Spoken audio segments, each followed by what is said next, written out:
who've just started homeschooling but you've got a teenager. Where do you begin? In this video, I'll be showing you how to homeschool high school.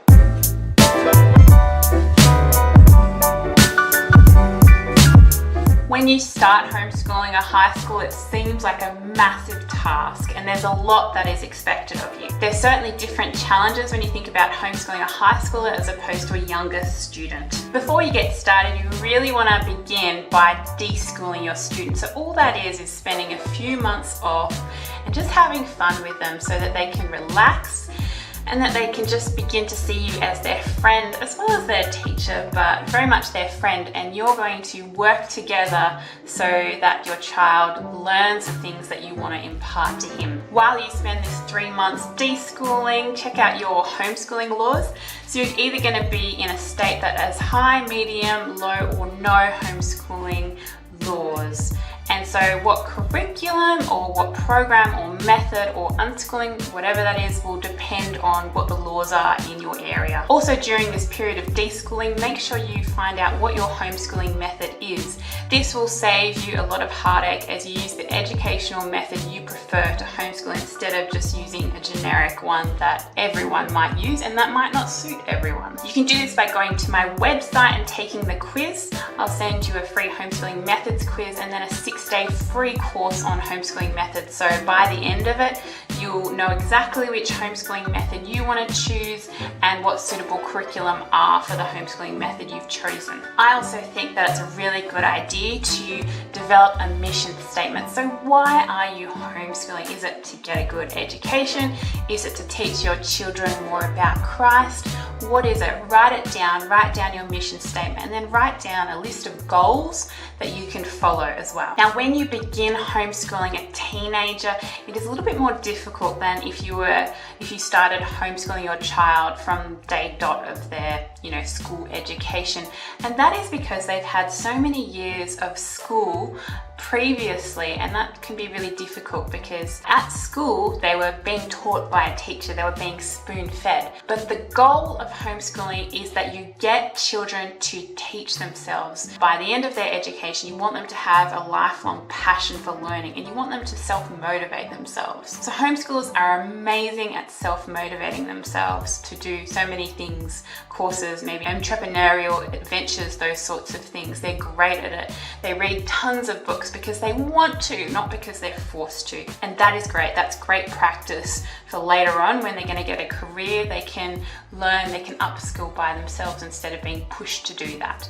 And so that is the aim, really. Another really important thing you want to consider if you're homeschooling a teenager is their sleep needs. Now, their circadian rhythm just means they generally like to get to bed later. Their brain doesn't sort of switch off, if you like, until later. So they might be going to bed at 11, 12 o'clock. And that is okay. If they want to work a little bit later, then that's fine. Let them do that. Do what they're comfortable with. But it also means if you have a teenager, they will want to sleep in a little bit more. And that is okay too. So just make sure they're getting enough sleep. I mean, you don't want lazy teenagers, but one of the benefits of homeschooling a teenager is that they don't have to get up and get to work too early. They can get the sleep they need. And if they want to work later on into the night, then that's a good thing. If we send our children to school, then we're in a mindset that children need to get to bed early so they'll be fresh in the morning. And that's because they're always going to school in the morning. But when you're homeschooling, you don't need to do that. They can do their work anytime. So let them do it when they want to. That way there'll be fewer fights and it could be really, really interesting too. When you're homeschooling a high schooler, it is also really important to let them start making decisions. When they're young, it's okay to make all the decisions for them.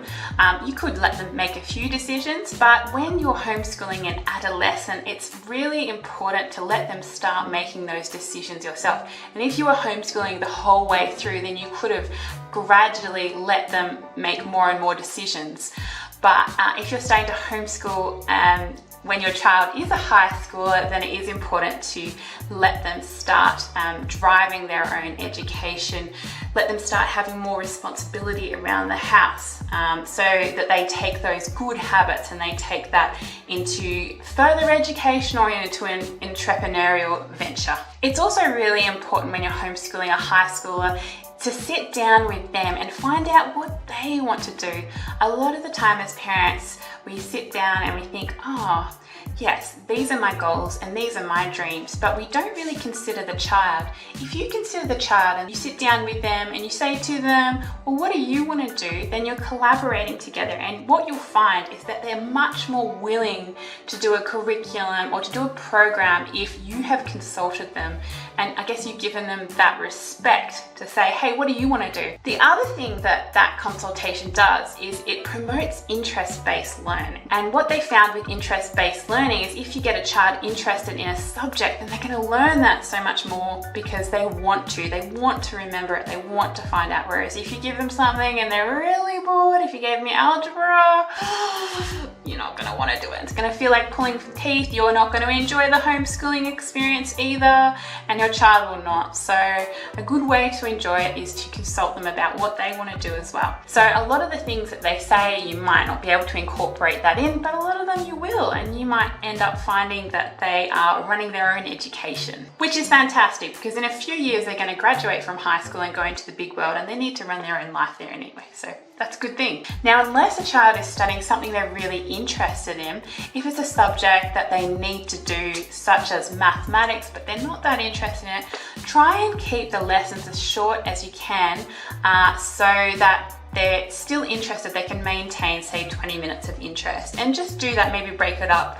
If you need to do it for more than 20 minutes, break it up a couple of times a day and do it that way. That way, they're just you just tend to switch off. The longer it goes, the more you switch off, the fresher you are at the beginning. So try and do that. If, however, they're really interested in a subject, they love maths and they want to do it for 2 hours a day, then go for it. Then promote that too. That's good. But if you homeschool, will your children get into college? That's a big concern that a lot of parents have.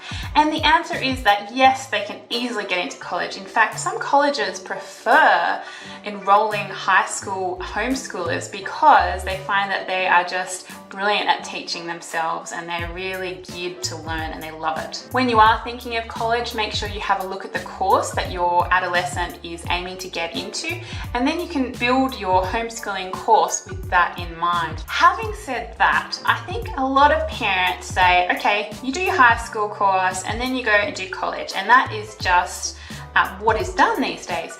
But this is a big thing on my channel, and this is something that I'm really trying to push parents to consider, is instead of going to college, get children to make their own business and get them to learn young. Get them to start 13, 14, 15 even.